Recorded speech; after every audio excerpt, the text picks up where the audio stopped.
talaga na never ko naisip na maging director talaga kasi alam ko iba siya, ibang animal, kumbaga, ibang craft, something that I did not really aspire to be, but at the same time, nung bata ko, I didn't really aspire to be an actor. Wala talaga yun sa ano ko, sa Basketball ang gusto mo? yes, basketball or papasok ko sa militar. Nasa dalawa lang yun.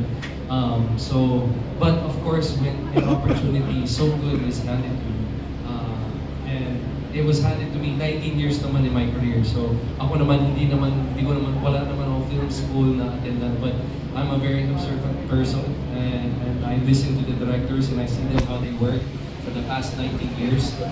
Not saying na nandun ako sa level nila, I have so much to learn, but itong first step talagang mas tumaas pa yung respeto ko sa kanila because it's not easy siya, mahirap siya. You are the captain of the ship, ikaw yung leader, may pressure ka from the production of course kasi we're working with limited time. Right. Minsan yung location, minsan yung artista. So, when you put all of that together and the director has to do something na at least quality sana, it's very hard. But I enjoyed my experience. Ang dami ko pong natutunan and I've learned a lot through this whole process. That's so thankful ako. Yung next part ng question niya is, ano yung mas nagustuhan mo o mas mahirap, umarte o mag-direct?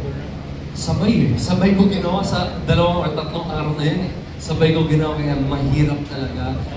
Isa sa mga gusto ko mangyari, gusto ko po makapag-direct in the future, but hindi na ako yung artista. I would like to do that kasi parang syempre gusto ko rin test yung sarili ko. But they're different, mahirap. Kumbaga siguro para sa isang director, sasabihin ng director parang hindi ko forte umarte or parang mahirap din yan.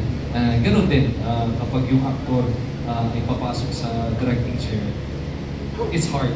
Magkaiba sila. Hindi porket magaling kang marunong kang umarte or magaling kang umarte, kaya mo mag-direct. Two different things. But I think what I do have na natutunan ko sa mga magulang ko from nanay ko and from my dad, I think just being a natural leader, not for your ego, but to bring the team or to lead them, the cameraman, everybody has their own specialties. Yung writers, producers, cameramen, everyone.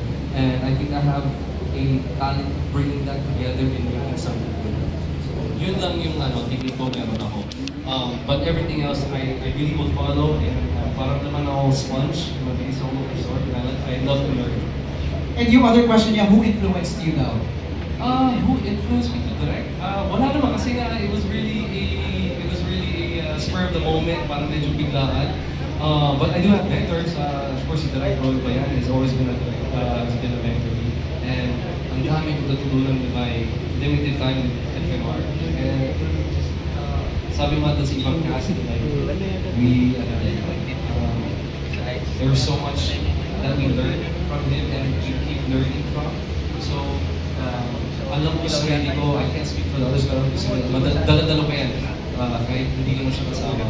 And just like dala-dala ko yung mga from the director sa yung director na yan, alam ko moving forward, direct FMR brought me to another level. So, again, tulad na sinabi ko niya, umabdi dahil sa support na binigay nila. Dinalo pa nila ako sa set, and it really it boosted my confidence para mag-produce ng magandang produkto. Thanks, Je.